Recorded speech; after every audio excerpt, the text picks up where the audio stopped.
Good morning, Hank. It's Monday, September 12th. My posters have arrived. So yesterday I took a walk in the woods with Henry and the Yeti. Henry and I practiced words. Will you say tractor?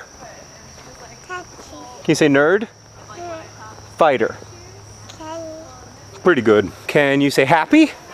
So we walked down to the White River, and for the longest time, Henry just stood there and watched the water flow downstream. I think he was trying to figure it out, like, what is this made out of? What does it do? Why does it always go in the same direction? Anyway, we stayed down there for a long time, and then we went to a playground. For me, September 11th is always a good day to spend with family, because I'm always reminded on that day that we're only here for a little while, that we only have so long to play in the dirt and ask questions of rivers. Hank, it seems to me that one of the points of being alive is that we get to pay attention. We get to both participate in and observe this weird universe that is simultaneously, like, stunningly elegant and completely heartless. Just like all your ex-girlfriends. Oh, come on, you can't just like zoom in, make a joke, and vroom out. That's rude, okay? I'm trying to make a moving point here. This is not a jokey joke video. Go back to signing. So I think some Nerdfighters were put off by your video on Friday. They felt like you didn't talk about 9/11 directly enough or with enough seriousness. I definitely found your video much less offensive than, say, Budweiser's 9/11 commercials, but there was something weird about it. And yesterday, while I was walking in the woods with Henry and the Yeti, I kept thinking about it. And eventually I started thinking about maps. Like, if you want to render the planet in 2 dimensions, you are forced to distort it. You have to pick north as up or north as down. You have to squeeze the continents this way or this way or this way. All year long, we've been talking about how the truth resists simplicity. Hank, I agree with everything you said about memory and 9/11 and terror, but like any map, it was distorted and insufficient. So was my map last week about the Great Gatsby, but the 9/11 map is much more like emotionally and psychologically charged. But Hank, I want to make something clear to you and to Nerdfighteria. The maps that we make with our Vlogbrothers videos will always be distorted and insufficient. But the great thing about Nerdfighteria is that Hank and I are not the only Nerdfighters. There are thousands of us working together to build the best, most accurate maps we can collectively draw. What's interesting and important about online communities in general, and Nerdfighteria in particular, is that this community works to improve and enhance our maps through YouTube comments and on Twitter and on Tumblr and at the Ning and in your pants when they aren't hacked, which unfortunately they still are. Sorry about that. We're working on it. And ideally, together as a community, we end up making better maps than any of us could make alone. We call each other to pay attention. In short, Nerdfighteria, we're in the business of reminding each other to be awesome, and I would argue that business is good. Hank, I will see. Wait!